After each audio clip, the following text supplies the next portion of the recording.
सभी को नमस्कार। जैसा कि आप स्क्रीन पर देख पा रहे हैं, विद्यालय शिक्षा निदेशालय द्वारा ऑफलाइन स्टूडेंट एडमिशन डाटा के रिगार्डिंग एक लेटर जारी किया गया है, जिसमें ये देखिए 7 जून 2024 तक उनका डाटा MIS पोर्टल पर अपलोड करने के लिए कहा गया है।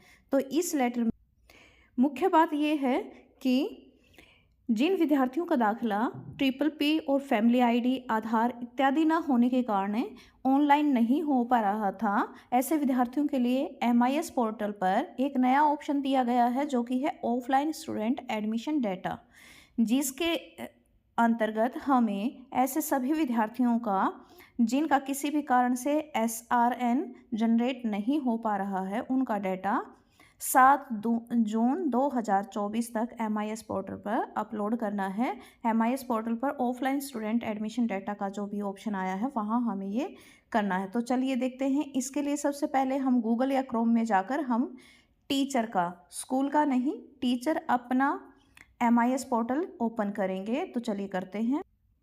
यहाँ पर MIS पोर्टल लिख के और यहाँ पर हम जैसे ही क्लिक करते हैं तो MIS पोर्टल का यहाँ ऑप्शन आ जाता है और स्कूल एम्प्लॉय लॉगिन, यहाँ पर हम इस पर लॉगिन, आप अपना यूज़र ID और पासवर्ड फिल करके लॉगिन कर लीजिए। और यहाँ पर जैसे ही हम ऊपर लेफ़्ट साइड 3 लाइंस पर क्लिक करेंगे तो ये हमारे पास जो डैशबोर्ड आता है, ये सारे ऑप्शन आ जाते हैं। तो इन्हीं ऑप्शंस में ये यहाँ देखिए 4th नंबर पर है offline data student admission data. तो यहाँ पर हमें इस पर क्लिक करना होगा। जैसे ही हम इस पर क्लिक करते हैं तो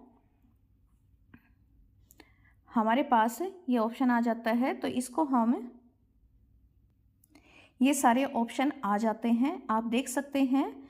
student name, gender, student mobile number, date of birth, student date of birth है कि नहीं है, यहाँ पर हम देखते हैं। नंबर वाइज देख लेते हैं एक बार। Student name, gender, mobile number, जहाँ पर ये स्टार है ये कंपलसरी है भरना, जहाँ पर स्टार नहीं है वो हम छोड़ सकते हैं। तो यहाँ पर मोबाइल नंबर पर स्टार नहीं है तो यहाँ पर हम छोड़ सकते हैं।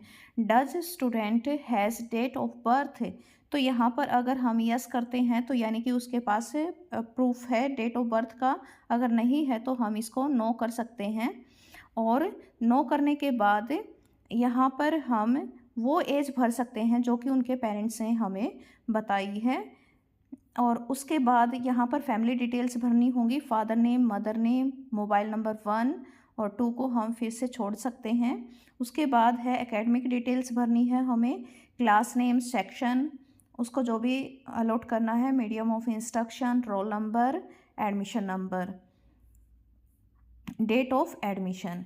अब ये है परमानेंट एड्रेस, जो भी बच्चे का परमानेंट एड्रेस है, यहाँ पर कंट्री, स्टेट, डिस्ट्रिक्ट वगैरह जो भी है, ये सारी डिटेल हम यहाँ पर फिल कर देंगे। उसके बाद हमसे यहाँ पर लास्ट में पूछा जाएगा कि रीज़न फॉर ऑफलाइन एडमिशन, बच्चे का ऑफलाइन एडमिशन क्यों किया गया है, ऑनलाइन अभी तक क्यों नहीं हुआ है। तो जैसे ही हम ड्रॉप डाउन पर क्लिक करते हैं तो हमारे पास देखिए ये ऑप्शन आ जाते हैं। Aadhaar number not available, PPID not available या अदर्स। अदर्स में भी काफ़ी सारे रीजन्स होते हैं कि उसका SLC, अगर वो पिछले किसी स्कूल से आया है तो उसका SLC वगैरह इशू नहीं हो पाता। तो इस वजह से भी अगर हम अदर्स यहाँ पर करते हैं तो इसकी हमें डिटेल भरनी होगी। अदरवाइज़ मैक्सिमम जो हमारे पास प्रॉब्लम आती है वो आती है आधार कार्ड की। अगर बच्चे के पास आधार कार्ड है तो उसकी PPP बन जाती है, परिवार पहचान पत्र बन जाता है। लेकिन आधार कार्ड नहीं होता तो उसका परिवार पहचान पत्र भी नहीं बन पाता। तो इसलिए जो हमारी मुख्य समस्या है वो है आधार कार्ड। तो यहाँ पर आधार कार्ड पर जैसे ही मैं क्लिक करती हूँ, आप अपने अकॉर्डिंग जो भी आपकी प्रॉब्लम है वो यहाँ पर लिख सकते हैं। और इसके बाद सारी डिटेल फिल करने के बाद यहाँ पर कंफर्मेशन करना होगा। यहाँ पर टिक करने के बाद यहाँ पर आ जाता है, I hereby confirm that the student has taken offline admission in our school, she does not have, he और she does not have PPP और आधार ID। और यहाँ से हम एक बार स्टूडेंट का व्यू एडिट स्टूडेंट डाटा, यहाँ से हम स्टूडेंट का डाटा चेक कर सकते हैं। और चेक करने के उपरांत हम सबमिट डिटेल कर देंगे। और जैसे ही हम यहाँ पर सबमिट करते हैं तो हमारे स्टूडेंट का यहाँ पर डाटा सबमिट हो जाता है और यहाँ से हम इसका डाटा को हम चेक कर सकते हैं कि ये अब एक्टिव हो गया है या नहीं। अगर बच्चे का हमारा डाटा वहाँ पर सबमिट हो गया है और वो एक्टिव शो हो रहा है यहाँ से, तो उसको हम चेक कर सकते हैं, या हम उसको कुछ उसमें चेंज करना है या ऐड करना है तो उसको हम यहाँ से एडिट भी कर सकते हैं। तो उम्मीद करती हूँ कि आपके लिए ये वीडियो हेल्पफुल होगी। अगर अभी तक आपने चैनल को सब्सक्राइब नहीं किया है तो प्लीज़ आप चैनल को सब्सक्राइब ज़रूर कीजिए।